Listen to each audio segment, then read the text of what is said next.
So welcome to the first of two rational exponents lessons. So these ones we're going to do a little bit differently. So instead of actually looking at patterns, we're going to look at the questions and the answers and try to figure out how we can get from here to here.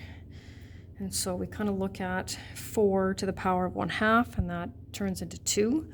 9 to the power of 1/2, right? We're dealing with rational exponents, and you just have to watch when you write them, that you tuck them up in the upper right as opposed to making it look like 9.5, because obviously 9 to the power of 1/2 gives us 3, and 9.5 is, well, 9.5. So how can we get from these powers to their standard forms? Well, 4, 9, and 16 are popular numbers, right? Commonly known as perfect squares. And 2, 3, and 4 are their square roots. So if you look at the square root of 4, right, you get to 2. Square root of 9 is 3. And square root of 16 is 4. And we're going to go look at here. And well, now you can see we have denominators of 3. And our numbers are 8, 27, and 64. And so, of course, now we've got the cube roots. And so really what we're dealing with here is the denominator of the fraction becomes the what of the radical. Well, we've got square, slide it over here a little bit. So square root of 4 equals 2, square root of 9 equals 3, square root of 16 equals 4, and the cube root of 8 equals 2, cube root of 27 equals 3, and the cube root of 64 equals 4. So the denominator of the fraction becomes the index of the radical. That's kind of what we're looking at now. And so our new exponent law is x to the power of 1 over n equals the nth root of x.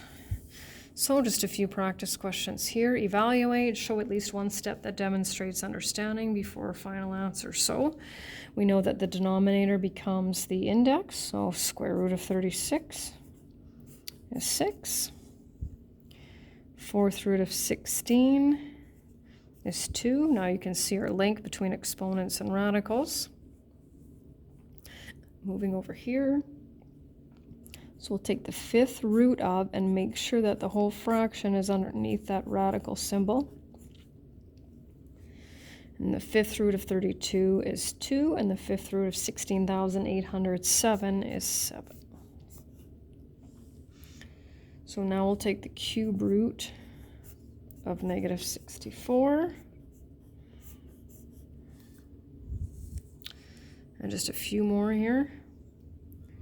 So now, not only do we have the fraction, but we have the negative fraction. And I like to deal with the negative part of it first. You don't necessarily have to, but I like to look at that and say, okay, I know when I have a negative exponent with a fraction base, I know I need to write the reciprocal of the base, and that allows me to drop that negative from the exponent. So then we just take the square root of 64 over 9. And have 8/3. So then we'll have negative exponent again. Take the reciprocal. And then we'll take the cube root of negative 27. And we get negative 3. And then these last two, so we still deal with the rational exponents. I tried to give fractions that are fairly familiar. So I focus on the 0.25, 0.5, 0.75, but we'll take a look at that. So if you needed to convert this, right, so there's 2 decimal places there, it would be 25 over 100, which simplifies to 1 over 4. There are some calculators that will convert those.